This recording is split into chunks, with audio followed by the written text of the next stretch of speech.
NFL players face penalties for Super Bowl ticket violations. In a shocking turn of events, over 100 players from nearly half of the NFL's 32 teams are facing significant penalties due to allegations of selling their Super Bowl LIX tickets for prices exceeding their face value, a clear breach of league regulations.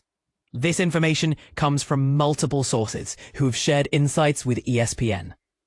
According to an agreement established between the NFL and the NFL Players Association, players found guilty of this infraction will incur fines amounting to 1.5 times the original ticket price. Additionally, they will forfeit their ticket allocations for the next 2 Super Bowls. However, if these players are active participants in the game, they will still have the opportunity to purchase seats. For those who choose to contest these penalties, the consequences could be severe, including potential suspension by Commissioner Roger Goodell, as indicated by sources familiar with the situation. Reports suggest that the number of implicated players exceeds 100, with some already opting to accept fines to avoid the risk of missing games. Notably, the league has refrained from disclosing the identities of the players and staff involved in the ticket sales. An internal NFL memo, which ESPN has obtained, reveals that the investigation uncovered that both team employees and players sold tickets to a select group of bundlers who were collaborating with a ticket reseller. Prior to the Super Bowl, media reports highlighted that ticket prices on secondary markets soared, with the cheapest seats listed between $2,588 and nearly $3,500, while some tickets were sold for over $10,000.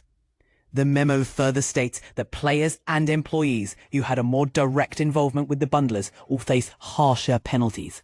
Sabrina Perrell, the NFL's chief compliance officer, communicated to the teams that the initial investigation has confirmed that several NFL players and coaches employed by various clubs sold Super Bowl tickets above their face value, violating league policy.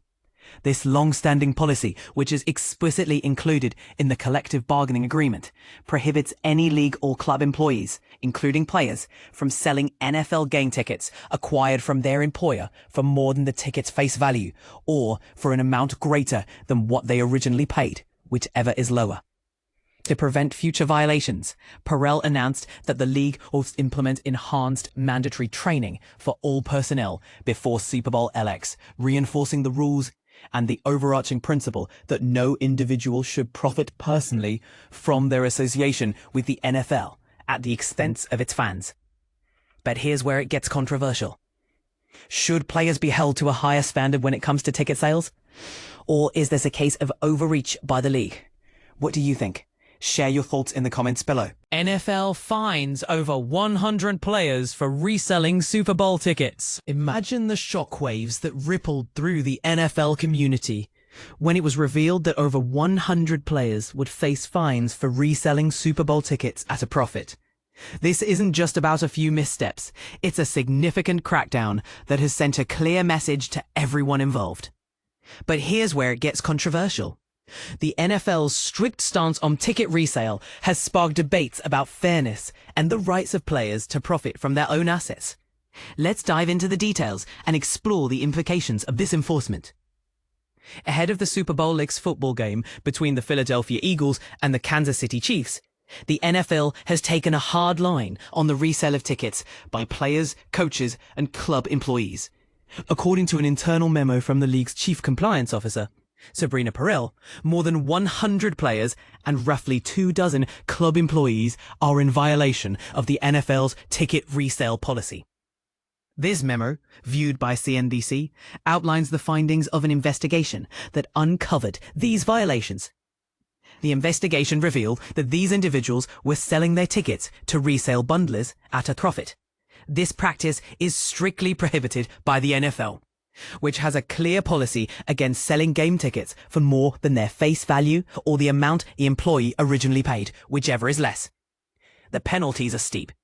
Players will be fined 1.5 times the face value of the tickets they sold, while employees will face fines that are double the face value. Additionally, non-player personnel found in violation will lose their ability to purchase future NFL tickets. The NFL's decision to fine these individuals is part of a broader effort to enhance compliance training ahead of Super Bowl 60.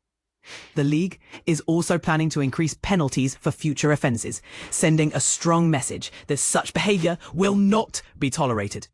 Sabrina Perel's memo underscores the league's commitment to this stance, stating no one should profit personally from their NFL affiliation at the expense of our fans. And this is the part most people miss. The NFL's strict enforcement of its ticket resale policy raises important questions about the rights of players and employees.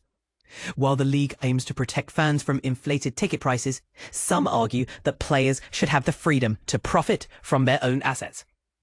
This debate highlights the complex relationship between the NFL, its players, and its fans.